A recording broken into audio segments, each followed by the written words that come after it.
The camera froze on Ted Cruz, his body leaning forward, voice cutting through the room like a serrated edge. It wasn't the first time, and everyone knew it wouldn't be the last. For the sixth time, he interrupted Jasmine Crockett mid-sentence, his tone sharp, impatient, almost gleeful in its attempt to dominate. The sound of his words collided with a groan from the audience, a collective exhale of frustration that carried more weight than any single remark. Crockett didn't flinch. Her eyes remained locked, steady as steel. She didn't match his volume. She didn't rush to fill the space he tried to seize. Instead, she held herself with a deliberate composure. It's the kind that says, "I've seen this before, and I already know how it ends." The silence on her end wasn't surrender. It was calculation, tension, rippled across the chamber like a live wire.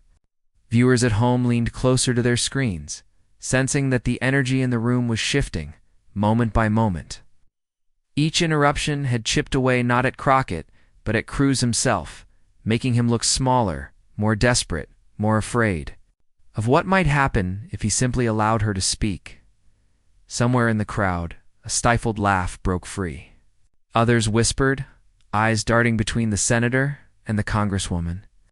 Sensing the pressure building to a breaking point, Crockett's calm expression was no accident. It was strategy, timing, patience. She knew better than to fight his fire. With fire, she was saving her words for the exact moment they'd do the most damage, and then it happened. Cruz leaned forward once again, his seventh interruption on his lips, ready to slice across her answer before it could form. This time, he would not be the one seizing control. The room seemed to tighten around them. Crockett drew a single breath, eyes unwavering, her voice rising not in anger, but in precision. But his seventh attempt would be his undoing, and Crockett's line would stop him cold. Ted Cruz wasn't just another senator tossing barbs. Across the aisle, he was a national figure, a household name in conservative politics, a man whose every word echoed far beyond the chamber walls. His interruptions weren't only meant to cut off Jasmine Crockett in the moment. They carried the weight of a movement that often sought to overpower, to silence, to dismiss voices that challenged its narrative. When Cruz leaned in, America leaned with him not because they agreed, but because his platform made sure his voice was heard, loud and relentless. That's what made this clash matter. This wasn't a local squabble or a forgettable exchange in a committee hearing.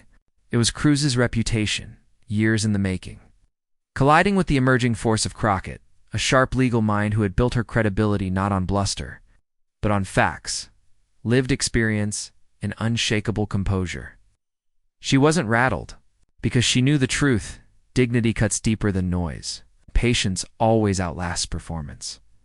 Every interruption from Cruz exposed something larger than one man's arrogance. It revealed a cultural struggle that millions watching could recognize in their own lives. The silencing tactics used in classrooms, in workplaces, in town halls across America. The raised voice, the constant talking over, the insistence that only one side deserved the microphone. Crockett's silence, her deliberate refusal to match his chaos, became more than a personal choice. It was resistance, a statement that dignity does not yield to noise. The cameras captured every beat of the exchange. Twitter feeds lit up with commentary, hashtags forming in real time. Some viewers cheered Cruz for owning the moment, but far more noticed what was really happening. His interruptions were shrinking him while Crockett's poise expanded her presence. She wasn't simply fighting for her own chance to speak. She was fighting for every voice that had ever been told to sit down, to wait, to be quiet. This was the stage America had tuned in to see, a veteran of sound bites against a rising force, of truth. A man trying to dominate through repetition against a woman wielding composure as a weapon. Every second was a test of whose strategy would prevail, and every interruption only made the stakes clearer. By the sixth time, the tension was unbearable. The chamber buzzed with frustration, the audience at home shifting in their seats, knowing the moment was reaching its breaking point. And Crockett, calm and still, waited for the perfect instant to turn the tables. And Crockett wasn't about to let silence win. For years, Ted Cruz had built his brand around the sharp edge of his tongue. He was the senator who prided himself on being the smartest guy in the room, or at least the loudest. In debates on cable news panels, at Senate hearings, he leaned on the same weapon again and again: interruption. Cutting off witnesses mid-sentence, sparring with colleagues until their words were drowned out, steering every exchange into a performance that favored sound bites over substance. It worked, at least for his base. Clips of Cruz taking down opponents reliably made the rounds on conservative media, packaged as proof of his wit and fearlessness.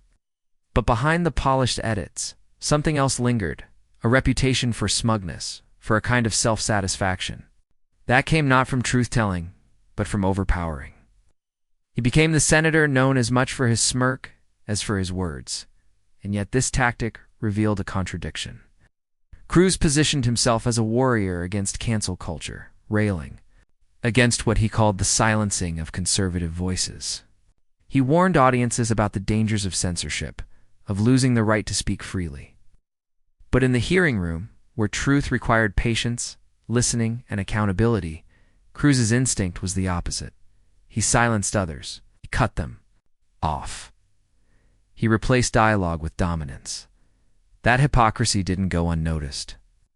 Over the years, journalists chronicled the pattern: Cruz thriving on manufactured outrage, but stumbling when pressed for detail.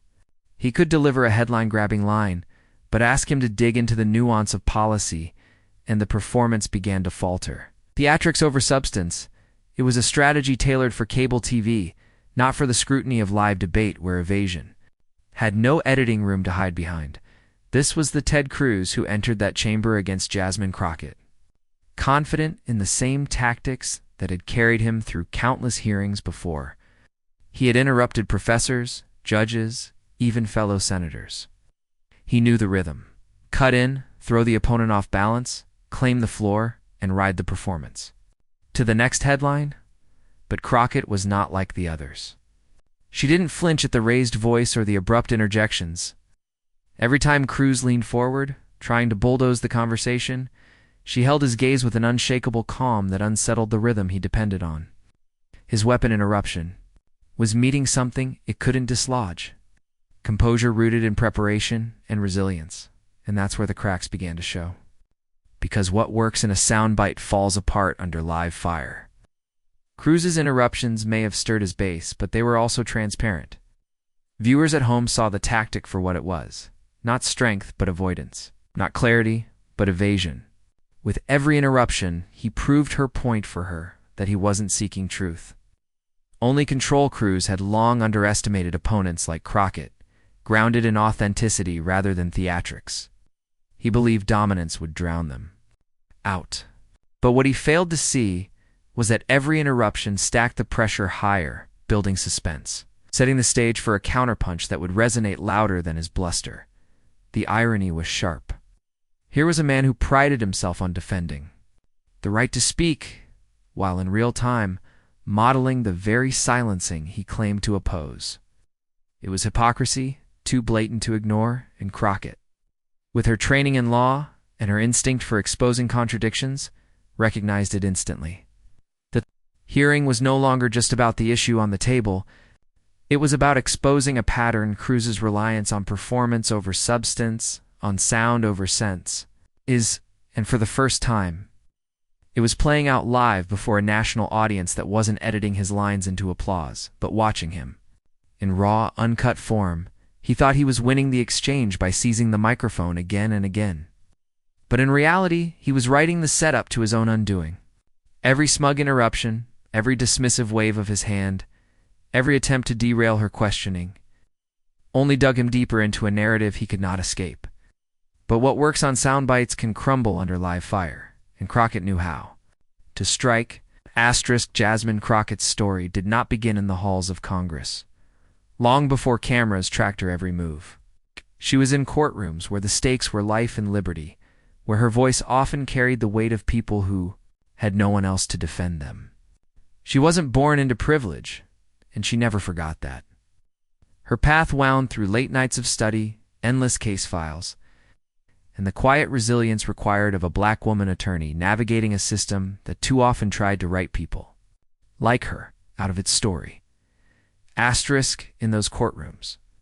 Crockett learned patience, not the kind that comes from silence, but the kind forged in knowing exactly when to press, when to pause, and when to deliver a question so precisely that it could not be dodged.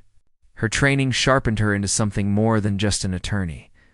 It made her a strategist of truth. She understood that justice wasn't loud for the sake of being loud. It was about timing, precision, and persistence. And she carried that with her into public service. She stepped into politics. She didn't trade in her values for the spotlight. She brought the same fire she'd carried for her clients into the larger fight for communities that had been ignored, dismissed, or interrupted for generations. Too many, she became not just a representative, but a vessel for voices that had been pushed aside. Her victories weren't measured in headlines, but in the hope she rekindled among people who had long felt excluded from the promise of America. For Crockett, politics was never about performance. It was personal. She represented neighborhoods where families worked twice as hard for half as much, where opportunities were fewer, but the dreams were just as grand. She represented young people who saw their ambitions doubted and elders whose struggles were overlooked. And she carried with her the awareness that every time she stood her ground, she was modeling resilience for those watching who wondered if their own voices mattered. Her style was never bluster. Instead, it was built on an unshakable balance of fact and lived authenticity. She didn't need to shout to command attention. She didn't need to cut people off to hold the floor. When Crockett spoke, her words landed with the force of someone who had lived what she was saying. She embodied a truth that could not be easily dismissed, and this was why her presence rattled figures like Ted Cruz. Because against his interruptions, her patience was not weakness, it was preparation. Against his smugness, her clarity stood out as undeniable. Against his attempts to silence, her authenticity rang louder than anything he could conjure. Those who knew her history understood that Crockett's calm in the hearing wasn't accidental. It came from years of battling against being talked over, doubted, and underestimated.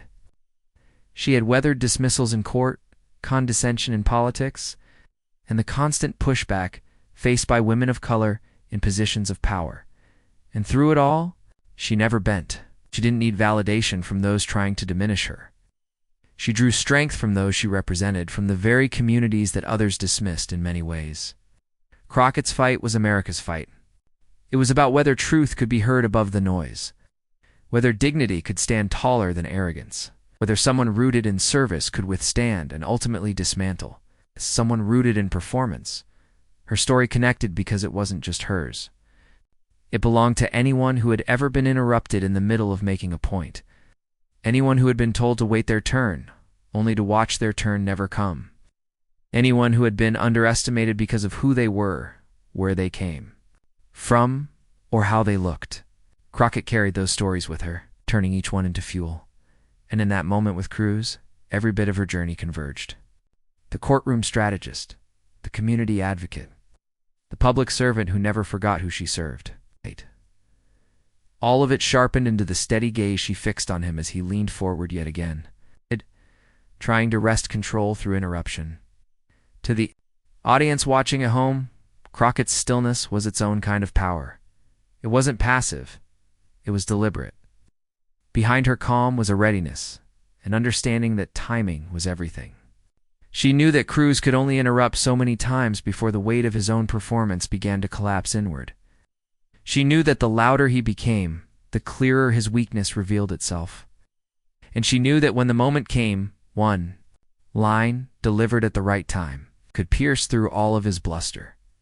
Her authenticity, her grounding in both fact and lived truth, was the one thing Cruz could not interrupt away. He could cut her off mid-sentence, but he couldn't erase the power of what she represented. He could lean on smugness, but he couldn't match the weight of her experience. He could thrive on sound bites, but against her, every one of them sounded hollow, and that authenticity was about to pierce Cruz's armor. Asterisk, the chamber was already heavy with tension, but with each exchange, that tension thickened into something Electric. Crockett leaned forward slightly, her voice steady, deliberate, and cutting with the precision of a surgeon. Every word she chose was measured, sharp enough to slice through layers of deflection. She wasn't improvising. She was building a case. One question stacking on the other, each point tightening the noose around Cruz's evasions. But Ted Cruz, ever the showman, wasn't about to let the rhythm belong to her. He leaned back, shook his head, and cut in mid-sentence. No, that's not, he sneered, hands waving as if brushing her points away. His voice carried the practiced confidence of a man used to taking up more oxygen in the room than anyone else. The first few times, some in the crowd chuckled. Two conservatives in the audience, Cruz's interruptions were sport. They clapped lightly, nodding with approval at every dismissive cut-in. But as the pattern continued, the cheers thinned, replaced with a different kind of sound, murmurs, groans. The uncomfortable shifting of people realizing the interruptions were no longer clever, compulsive. Crockett did not flinch. Each time he cut her off, she paused. She did not shout him down, nor did she roll her eyes. Instead, she held her line, let him speak, and then, the calm that felt almost defiant, continued exactly where she had left off. It was the discipline of someone who had been here before, who knew that patience could be its own weapon. Yet, every interruption added fuel to the fire outside the chamber. Viewers at home weren't just watching, they were reacting in real time. On Twitter, the hashtag Cruz interrupts began to climb. Users posted clips with running tallies. That's 3 now. Can he let her finish 1 point? Tic-tac edits emerged before the debate had even ended, highlighting the pattern: 6 cuts, 6 dismissals, 6 attempts to bulldoze through her arguments. And with every cut-in, Crockett's composure looked stronger by contrast. He sneered, but she stared him down. He scoffed, but her voice stayed precise.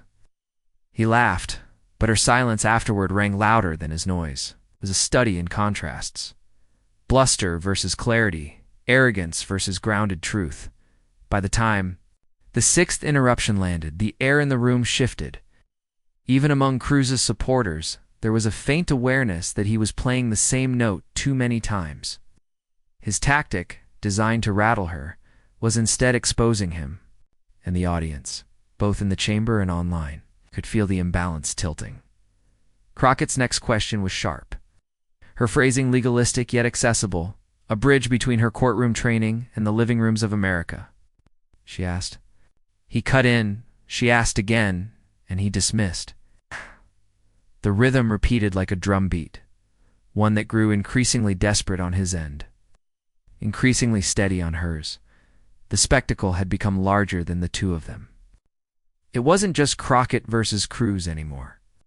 It was a cultural clash between those who believed interruption was dominance and those who saw dignity as the true show of strength. Every second was being clipped, captioned, shared. Commentators were already lining up their takes. This isn't debate, it's disrespect, one posted. She's holding the line for every woman who's ever been talked over, another wrote. Inside the chamber, Crockett knew the count. She hadn't lost track. 6 times he had cut her off, 6 times he had tried to take her space. She knew what he didn't, that the next one would not just be another interruption. It would be the moment the balance broke. Her eyes locked on him, unwavering, almost inviting. She didn't rush, didn't raise her voice, didn't let the heat in the room break her rhythm.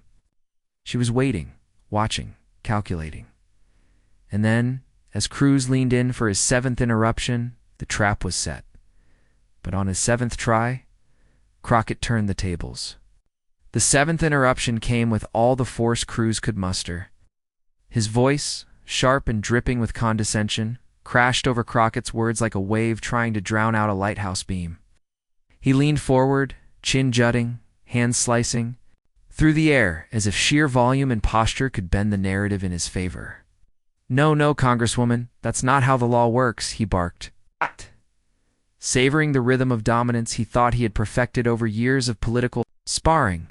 But this time, Crockett didn't pause. She didn't give him the satisfaction of silence. Instead, she raised her voice, not into a yell, but just enough to slice through his noise like steel through paper. The cadence of her tone shifted, commanding attention. Her eyes never left. "Him, Senator," she said, her voice landing with surgical precision. "The difference between you and me is that I've practiced the law. You just practice interruptions."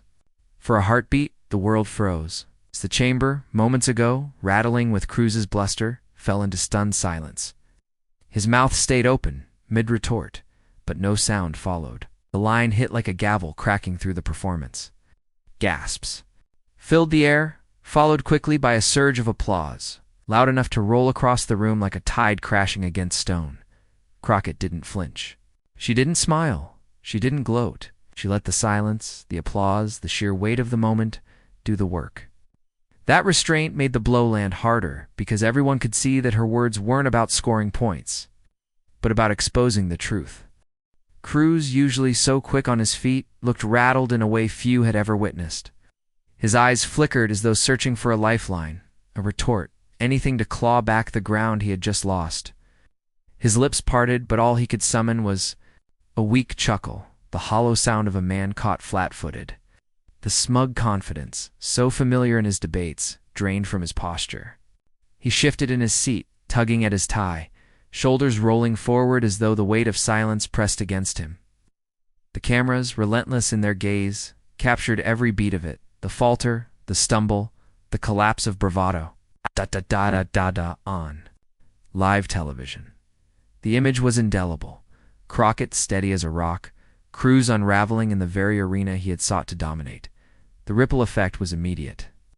On social media, clips began circulating within minutes. Twitter erupted, timelines flooded with the one-liner, "I've practiced the law, you just practice interruptions." Memes were born in real time, overlaying the line on freeze frames of Cruz's stunned face. TikTok stitched the exchange into punchy, 20-second edits with captions blazing across the screen. YouTube Shorts clipped the moment into looping. Reels of humiliation. Hashtag shot to the top of trending. Hashtag Crockett mic drop. Hashtag Cruz shut down. Hashtag practice the law. Celebrities chimed in. Commentators scrambled to analyze what had just happened. One progressive pundit tweeted, "That's not just a clapback, that's a masterclass." Another added, "For every woman who's ever been interrupted by a smug man, Jasmine Crockett just gave you the words."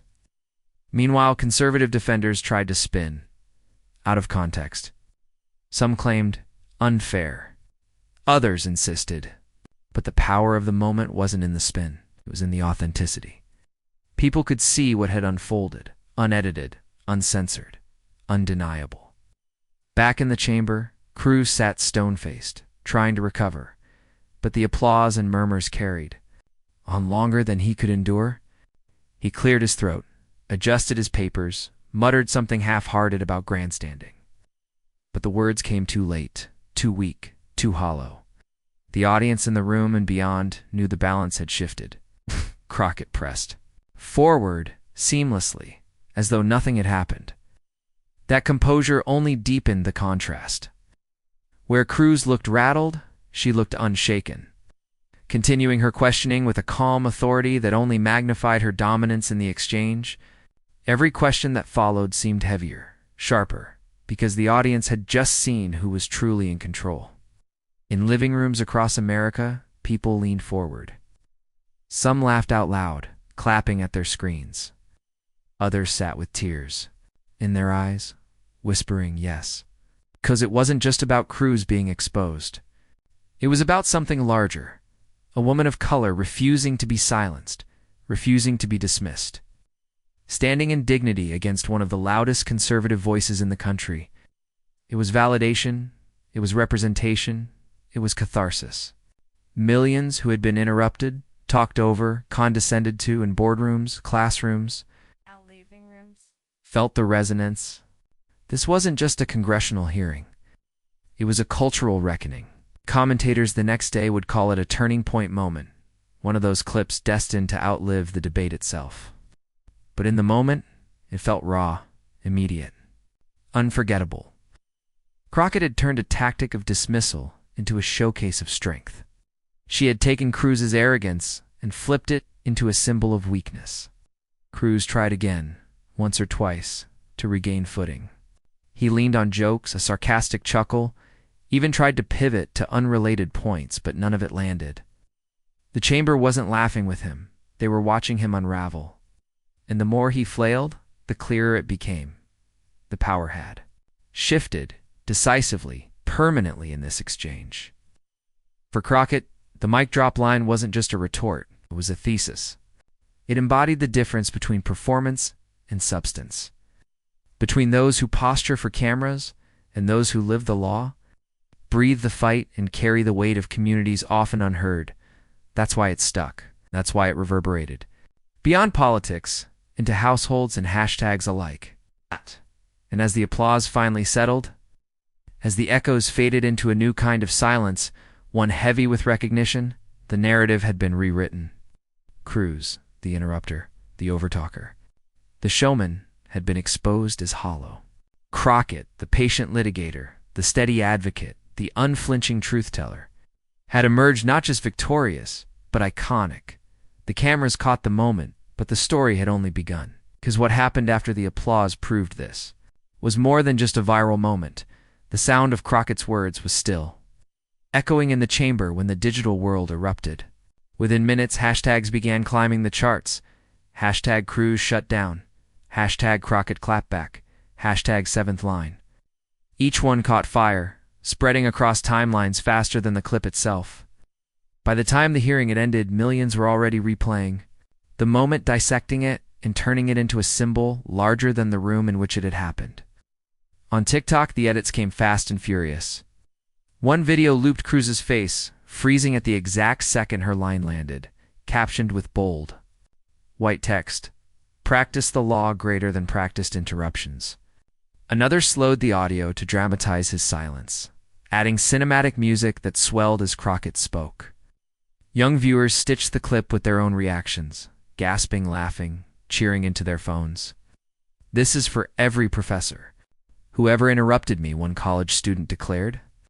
"For every boss who talked over me," said another. Twitter was no quieter. Journalists clipped the exchange and framed it as the moment Ted Cruz was left speechless. Activists hailed it as a win against a broader culture of silencing. Memes multiplied by the hour, Cruz's face photoshopped onto sinking ships, Crockett standing tall like a superhero with the caption, "The Interrupter Slayer." Even parody accounts jumped in, with one tweet joking, "Sources confirm Ted Cruz will now be practicing listening." On YouTube, shorts exploded across political channels and commentary platforms. Some videos simply played the moment raw. No edits needed. Others slowed it down, added text overlays, or cut it against Cruz's previous boasts about being a master debater. The comments filled with applause, emojis, fire emojis, and messages of cathartic joy. I replayed this 10 times. This is why representation matters. She didn't just win the debate, she won the internet. Then came the commentators. Progressive pundits hailed it as a generational moment. This wasn't just a one-liner, it was a manifesto.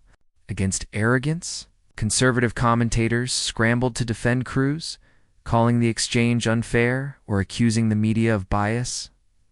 But the clip spoke louder than spin. The rawness of his silence, the undeniable timing of her line, had created a truth people could see with their own eyes. Celebrities piled on, musicians tweeted the line verbatim with microphone emojis, actors called it Oscar-worthy. Athletes shared it with captions like, "This is how you dunk in Congress." Even international voices weighed in. A British columnist called Crockett's clapback a masterstroke of parliamentary poise, while an Australian journalist noted, "It's rare we watch an interruption culture collapse live on camera." The narrative shifted in real time. What had begun as Cruz's repeated attempts to dominate transformed, through Crockett's poise, into a story of resistance and triumph. It wasn't just that he had interrupted 6 times. It wasn't just that she had endured. It was that on the 7th, she flipped the pattern upside down and exposed its emptiness. Interruption became symbol. Resistance became rallying cry. Triumph became collective. For many, it was more than political theater. It was validation. Women, particularly women of color, spoke out online about how deeply the moment resonated. They shared their own stories of being silenced in classrooms, dismissed in board meetings, talked over in daily life. Crockett's response became not just her victory, but theirs. The moment gave voice to experiences millions had lived but rarely seen acknowledged in such a high-profile, undeniable way. Oh. In community spaces online, the clip was replayed as a lesson. Activist groups used it to spark conversations about gendered Silencing. Educators showed it as an example of rhetoric and composure. Legal professionals praised the precision of her language, the way she distilled complex dynamics into one devastating sentence. Yet beneath the noise, beneath the memes, the laughter, the applause, something deeper was resonating. Aldous. Wasn't only about Cruz being silenced.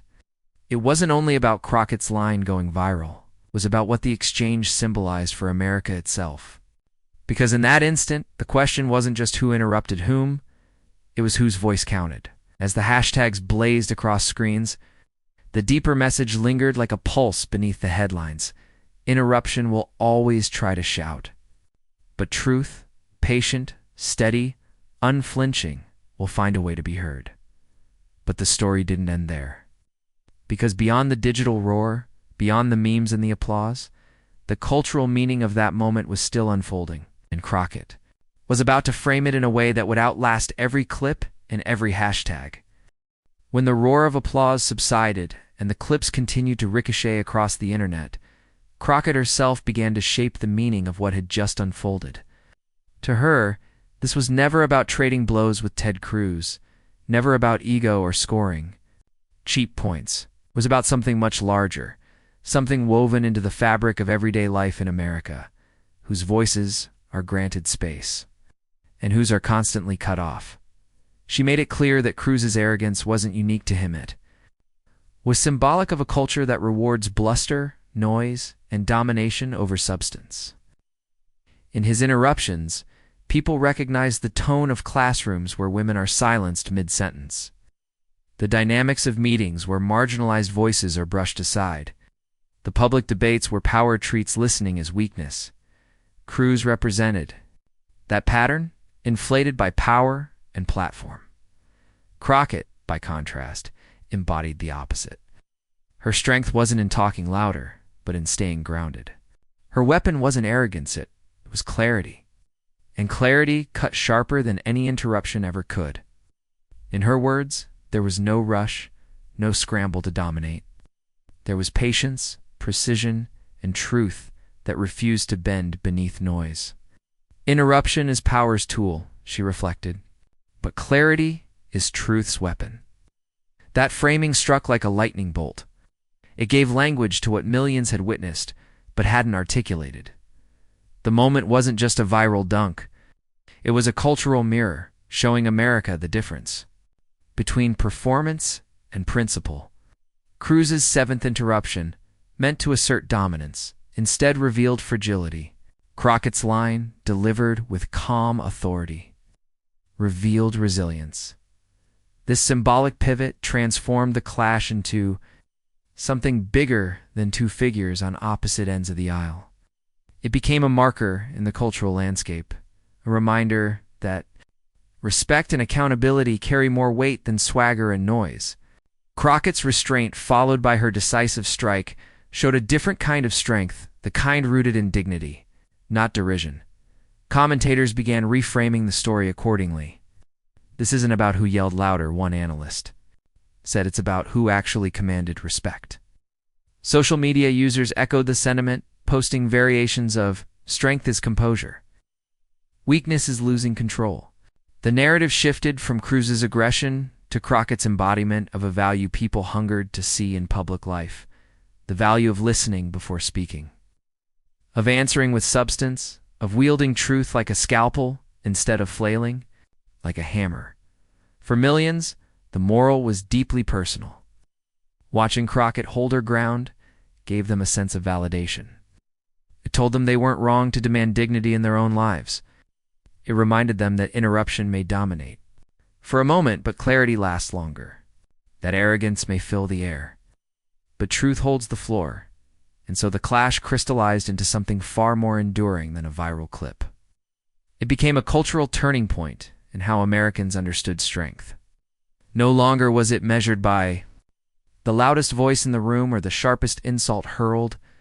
It was measured by composure under fire, by the courage to stay steady, by the ability to let dignity speak louder than arrogance ever could.